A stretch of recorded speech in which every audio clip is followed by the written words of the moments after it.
Sebagian yang tidak memiliki kartu UNHCR. Artinya dapat disimpulkan di sini bahwa yang terdampar beberapa waktu yang lalu itu tidak semuanya pengungsi yang dari Cox's Bazar.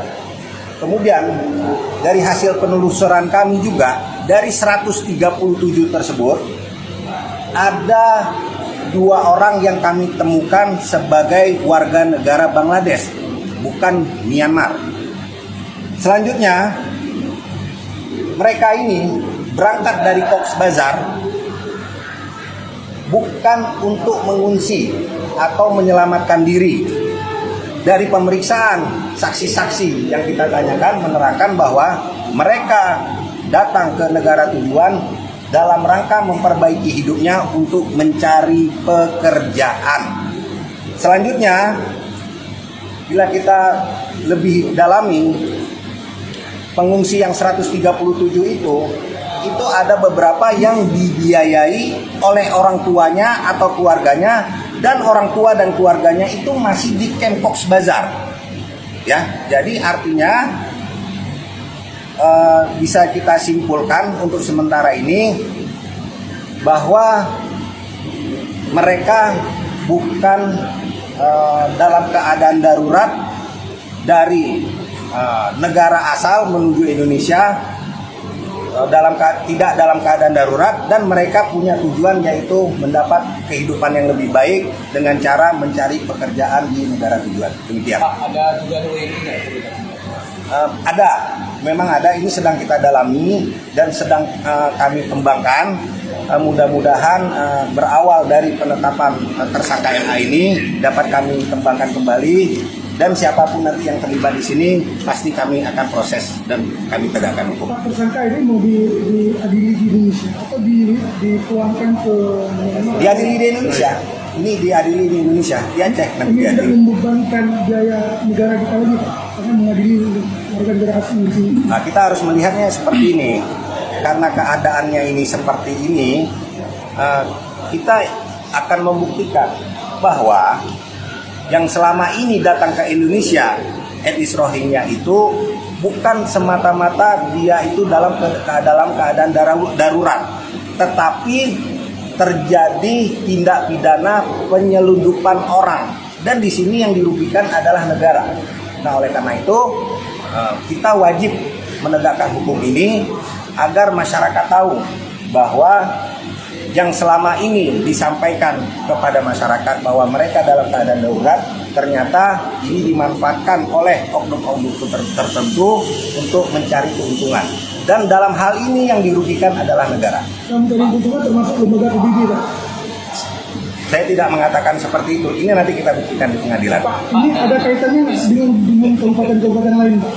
Jaringannya ada berkaitan. Jadi ini ya masih kami dalami. Kami belum bisa menyampaikan. Nanti untuk berikutnya akan kami update. Pak, dari keterangan tersangka apakah memang Kita nomornya aja. atau gas? Gas dulu. Jadi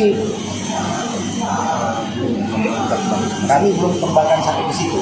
Tapi kalau dari beberapa pengungsi yang pernah datang ke wilayah Polresta Banda Aceh, kami dalami itu awal-awal mereka Aceh atau Indonesia ini adalah negara sebagai transit, dan nanti tujuannya ke Malaysia. Tapi di akhir-akhir ini dari wawancara yang kita lakukan, eliciting yang kita lakukan, sekarang Indonesia itu menjadi negara tujuan untuk mendapatkan pekerjaan dan kehidupan yang lebih baik. Pak, dari Penambahan tersangka ya, Pak?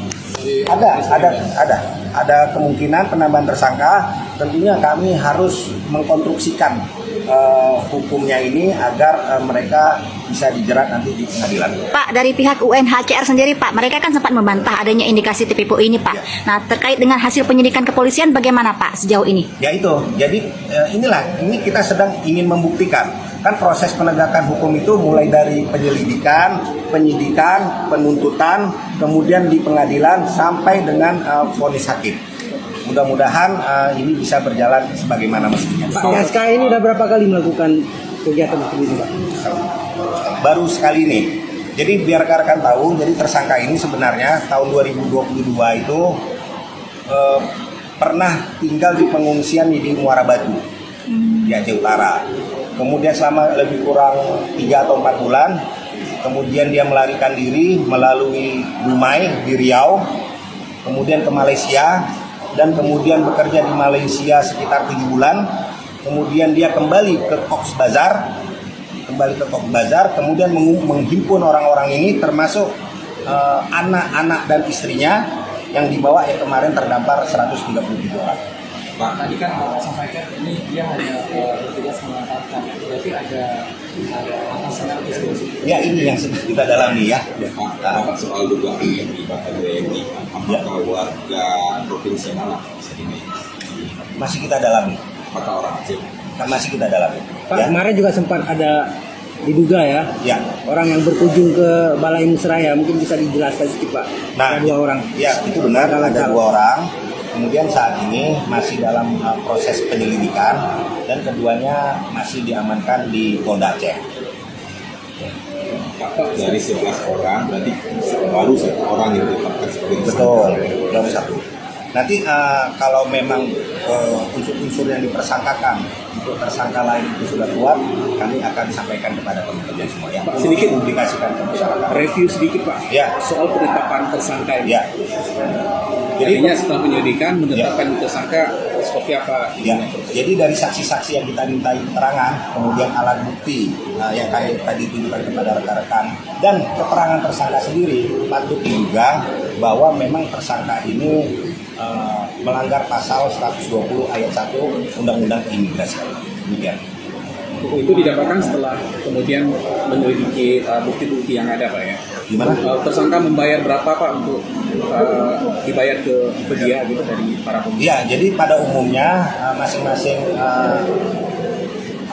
warga Rohingya tersebut itu menyetor uang sebanyak 100.000 sampai dengan 120.000 taka, atau 14 juta sampai 16 atau 17 juta rupiah. Ya. Per orang 2. Per orang. Ya. Pak, apa yang keuntungan yang didapatkan tersangka Pak? Ya, itu istri dan anaknya termasuk dirinya itu gratis kemarin. Berapa orang Pak? 4 orang. Ada 4 orang, ada 2 anak dan 1 orang istri, dan sama tersangka. Kemudian rekan-rekan biar tahu juga bahwa kapal itu nggak gratis. Kapal itu dibeli sebesar 2 juta taka atau sebesar 280 juta rupiah. Uangnya didapat dari mana? Ya dari ini, dari warga yang dikumpulkan untuk menghimpun dan berangkat ke Indonesia. Paling lama 15 tahun. Ya. Ya, demikian ya rekan-rekan ya. Soal titik koordinat ke Aceh begitu Pak, Ya. itu dari mana didapatkan oleh tersangka? Titik koordinat hingga Aceh. Nah, dia. ini terkait tindak lanjut penyidikan. Kami nggak bisa sampaikan sekarang, ya, karena ini belum waktunya. Belum waktunya kami sampaikan kepada teman-teman. Tapi percayalah, apabila ada tersangka lain dan kita udah kuat unsur-unsur yang dipersangkakan, termasuk alat bukti yang kami temukan, maka akan kami sampaikan kepada rekan-rekan semua untuk Siap. dipublikasi kepada masyarakat, biar masyarakat tahu perkembangan terkait dengan hal ini yang menjadi isu nasional. Siap.